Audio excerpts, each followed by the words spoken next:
Marius wasn't the first, and he certainly won't be the last. That is according to members who have been implicated in the 15th of April 2022 cover-up, who have come forward and said that there is a hit list and that they are on it. Also included Merwe. And it's also thanks to the sensitive information they have about syndicate operations. 100% I did get a phone call to say, watch your back. Do you think you're next? I actually received a phone call that did warn me that I need to protect myself. Yeah, people might think because Marius is gone now, I'm the next big one to have information. I'm not scared that my life is short or I'm going to be taken out. Even though the threats were already given to me, I am more than capable to protect myself, but I fear for my family's life and I fear for people close to me. What happened to Marius in front of his family should have never happened. And I don't wish that upon anyone. There's a hit list, apparently, as per what the information is. Marius was on the hit list, Etienne's on the hit list. A lot of people that was mentioned in the Mkhwanazi Commission apparently is on the hit list. And apparently it's a crew from KZN that's doing the hits. So that's what the information we've got, and the information we will share with whoever needs to have the information. Alleged they're now starring on a hit list. But before we get into that, we are going to break down exactly what happened on that fateful night, on the 15th of April 2022 in Crocodile Road. This was the night that Witness D, Marius van der Merwe, stepped into a world that would be responsible for potentially taking his life. This is in a world of alleged rogue cops, extortion rings, medieval persuasion techniques, and cover-ups so violent.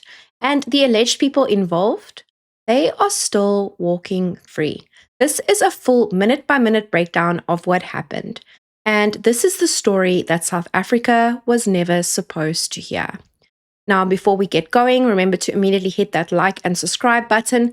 And everyone mentioned here is innocent until proven guilty in a court of law. These are all allegations based on Marius van der Merwe's sworn testimony in front of the Mkhwanazi Commission.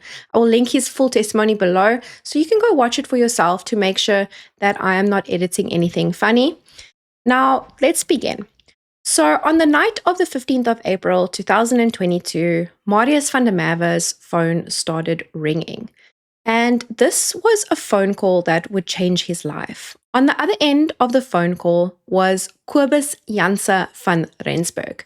This is the owner of Ghost Guard Security in Springs.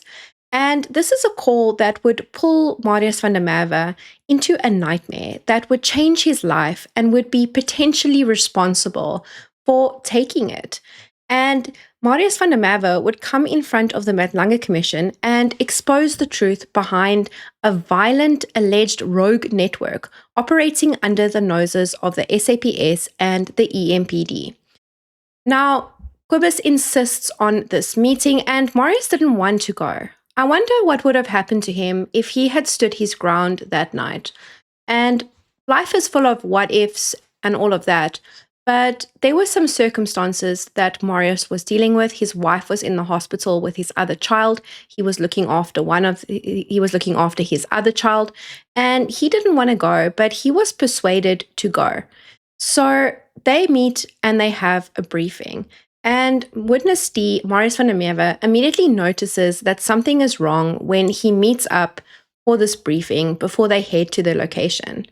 There are faces there that he recognizes. Men and women that he simply does not trust.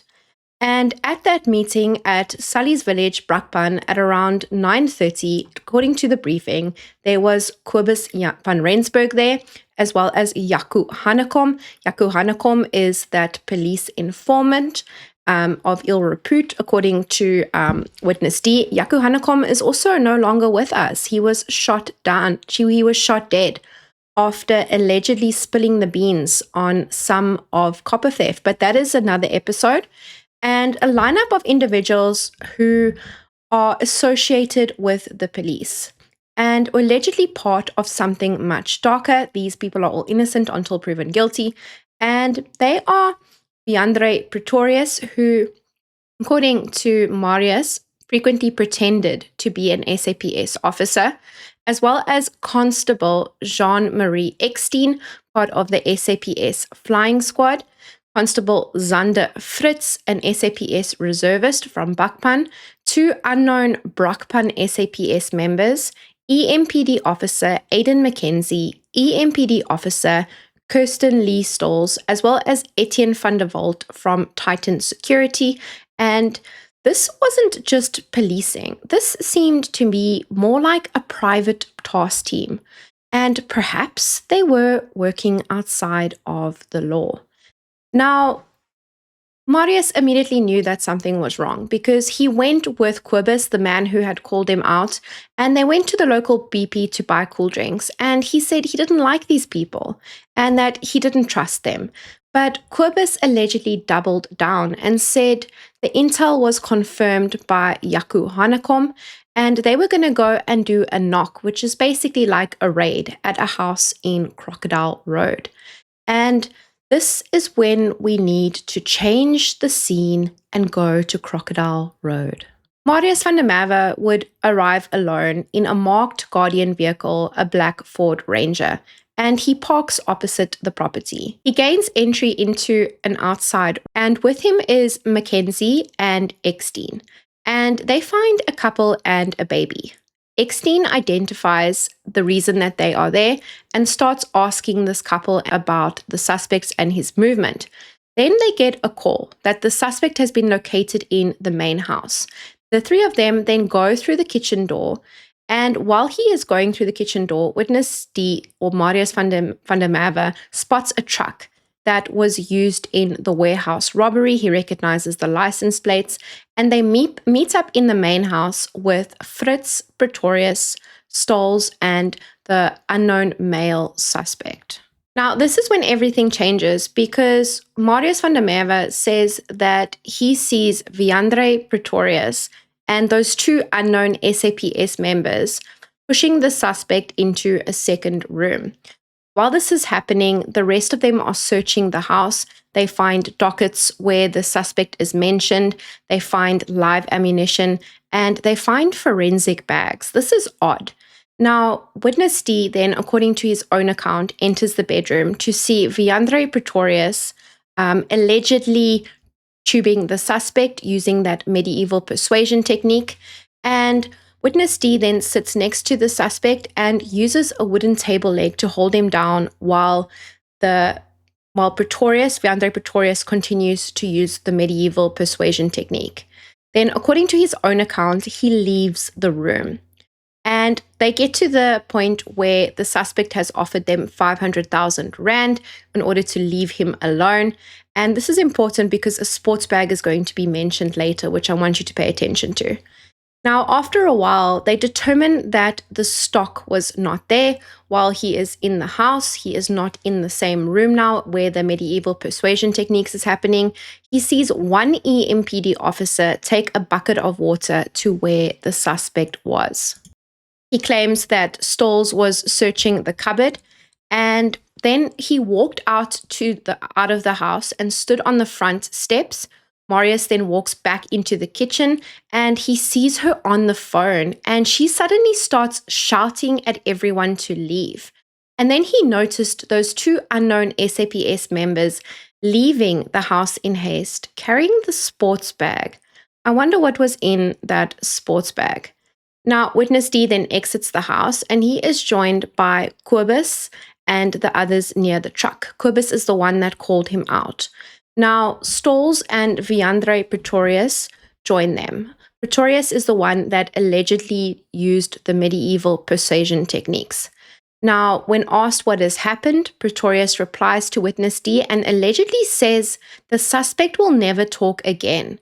And while this is happening, I can imagine that there is chaos.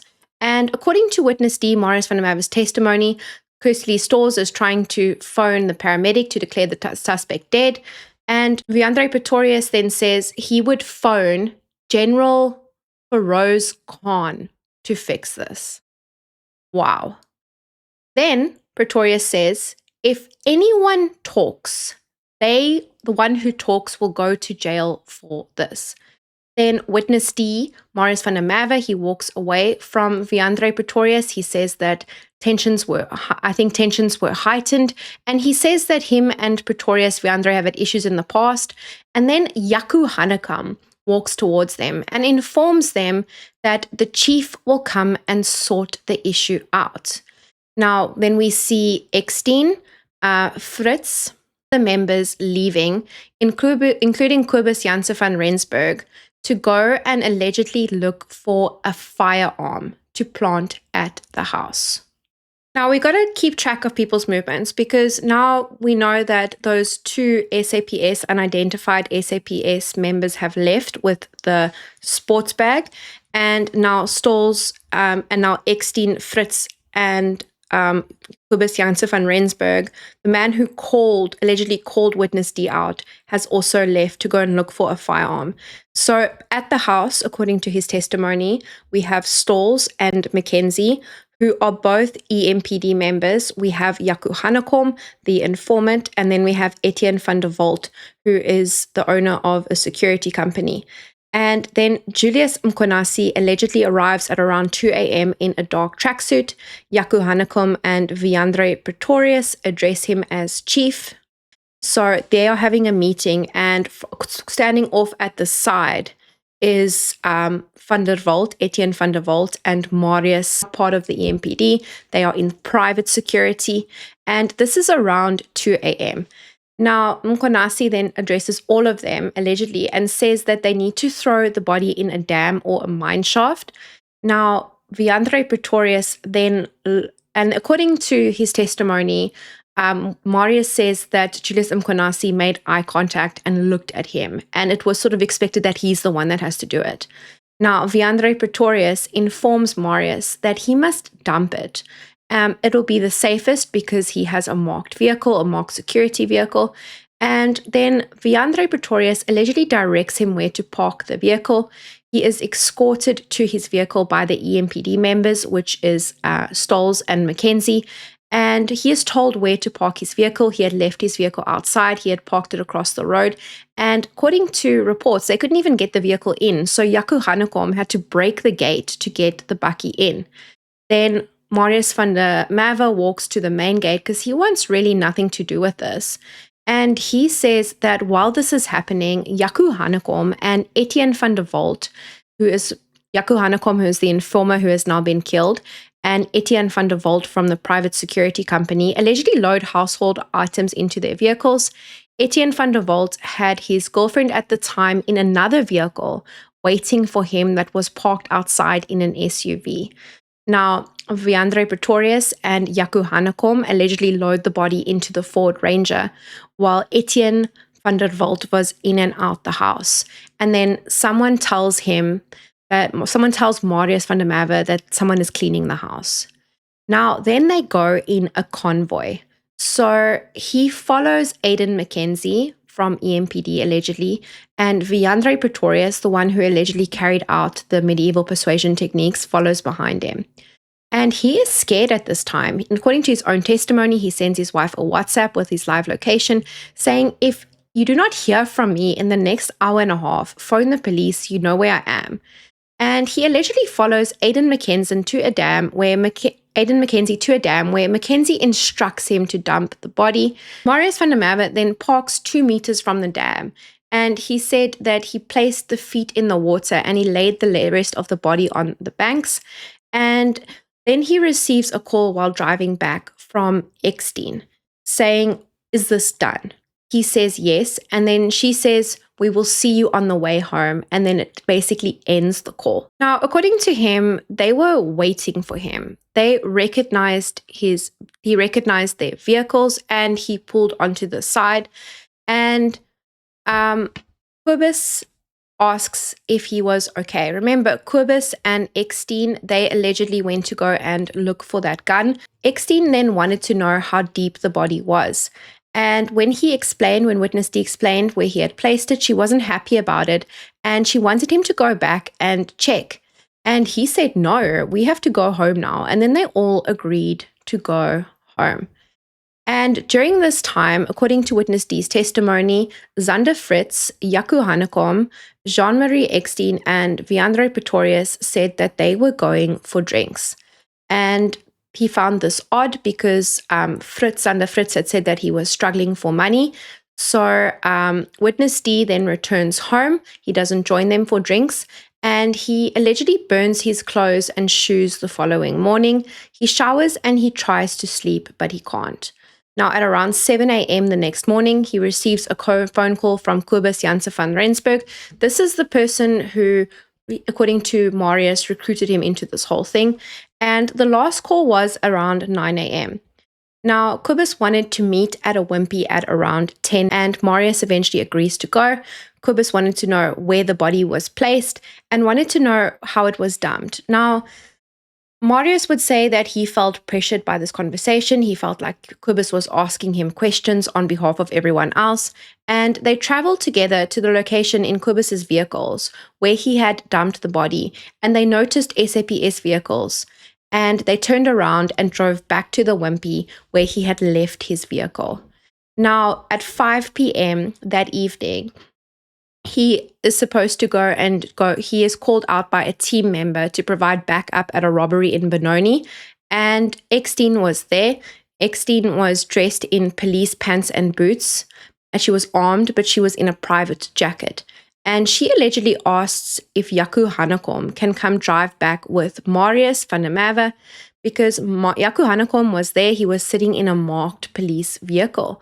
And Marius van der Merwe refused, and then he left because he was still, I think, in my own opinion, he was still struggling to come to terms with what had happened. And then at around 8 p.m. that evening, he receives a call from an unknown number, which is again Constable Eckstein, and she asks if they can meet. And they agree to meet at 8:30 at a restaurant. And when he gets to that restaurant, he finds Viandre Pretorius. He finds Eckstein there. He finds Jaco Hanekom, Zander Fritz. And basically, he asks if they know that the police, they ask him, does he know that the police found the body? And he replies he did. And this frustrated Eckstein and Viandre Pretorius. Remember, Viandre Pretorius is the one who's accused of using the medieval persuasion techniques. And we find out that Eckstein and Pretorius are allegedly a couple. Now, Jaco Hanekom says that Julius Mkhwanazi will cover for them. And Zander Fritz then says he cannot go to prison because he has a family. And Marius found this odd because Zander was paying for drinks again the whole night, even though despite complaining about money issues. Now, Viandre Pretorius then allegedly says that between Kobus, remember, Kobus van Rensburg is the one who drew, allegedly, Marius into this, but he wasn't at this meeting. Pretorius says that between Kobus and Witness D, one of them will talk and one of them will go to the police. And then he says that he will deal with them. Marius then gets upset and he phones Kobus and says that you need to come and meet me because you got me into this. You got to come and sort this out. You've got to come and sort your mess out. And Kobus comes, but he doesn't want to come into the restaurant. They meet outside. And because he said that Kobus did not want to see the others. Now, Witness D tells Kobus that he's going to the police. And Kobus said, they will kill you if you go to the police. These are very dangerous people. 3 days later, Witness D then informs someone else who has gone to the media with denials. I'll play their clip. Chris Smit. Another private security operator, Chris Smit, was also implicated by Van der Merwe and alleged he was involved in a truck hijacking. But Smit denies this. I did nothing wrong. Everything that we do is, at the end of the day, is to make sure that the guys, the companies and so forth, reduce their risk, even insurance companies, and to try and reduce the risk and make sure that people stay employed. I wish he was still here, because now I don't have a chance to counter him and take him in front of the Mandela Commission or in front of public for him to retract his statements. I'm very upset that he's passed away, and yes, he didn't deserve the way that he did, but he was supposed to retract his statements. If the Mandela Commission asks me to come and give evidence, I will give evidence. And now Chris Smit was part of the Track Squad. It's a company that focuses on vehicle and stock recoveries. This is owned by Etienne van der Walt, who was allegedly there that evening. And Witness Marius tells Chris Smit about the incident and says that he wants to speak to someone about it. And then after speaking to Chris, the whole group that was there that evening allegedly comes to his office in Parktown to meet with his employer. Now, his employer allegedly knew both Stolz and Viandre Pretorius, and Witness D had informed his employer about the incident, what had happened the following Monday. He was sort of put in this room with these people, allegedly, and his employer, and he felt like his employer was siding with them. And his employer's name was George Mauritius, who recorded the whole meeting. And then it was said that Witness D, Marius van der Merwe, must take a polygraph test to see if he was talking to the police. And a week later he did. He allegedly took a polygraph test hours before his father's funeral, and it was the wife of his boss who administered the test. Now, in July 2022, he submits statements to the police. He meets with IPID officers twice, one of whom was killed in a shooting this year. I checked it out. It was a robbery in Springs. It doesn't seem to be anything suspicious about it. He was off duty at the time, and he saw a robbery happen, and he acted, and he died like a hero. And now, then we know that this is where the copper link comes in, because there is a copper link. So we're going to get into this in a future video. But Stolz and according to Witness D's testimony, Stolz and Mkhwanazi, these are these two EMPD officers, come to a crime scene that he had secured, wanting to take the crime scene over for copper recovery. I'm going to get into that in a follow-up video because it's just too much for one video. But I want you to keep this in mind. Now, according to Marius van der Merwe's testimony, the recovered copper was submitted back to the client. He also claimed in his testimony that Jaco Hanekom, Chris Smit, Etienne van der Walt all had some form of appointment letters from EMPD stating that they were part of a truck hijacking task team. And these letters that Witness D saw were allegedly signed by Julius Mkhwanazi. And they personally participated in operations. They recovered copper and cobalt, and instead of allegedly returning it to the people, they would demand a 600,000 Rand recovery fee. So this was an alleged extortion ring, which was done with Julius Mkhwanazi's knowledge. The Langer Commission, van der Merwe implicated several individuals, including suspended Deputy EMPD Chief Julius Mkhwanazi and private security industry players. This is Etienne van der Walt. Witness D, known as van der Merwe, implicated him at the Langer Commission.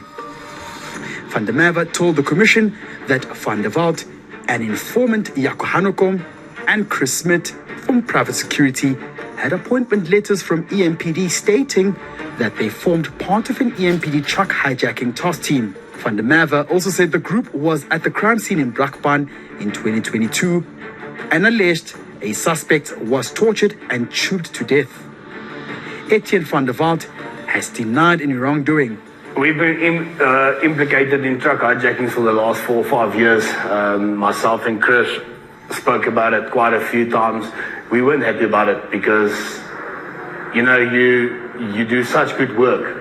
And we've on numerous occasions actually made the joke of it and said, let them just come and arrest us and let it get over and done with so that everyone can see that we are clean. When I spoke to my lawyer and he actually said to me, they are going to think that you are protecting him.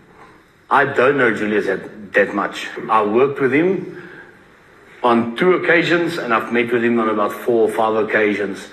But I've got nothing to protect Julius on. If Julius is wrong in the eyes of the law, he needs to answer to his own wrongdoings. While we still try and uncover who ordered the hit on his life, the only thing that we have left to dissect is his last words. And we have to look at his statement, which was given under oath, and we have to dissect it.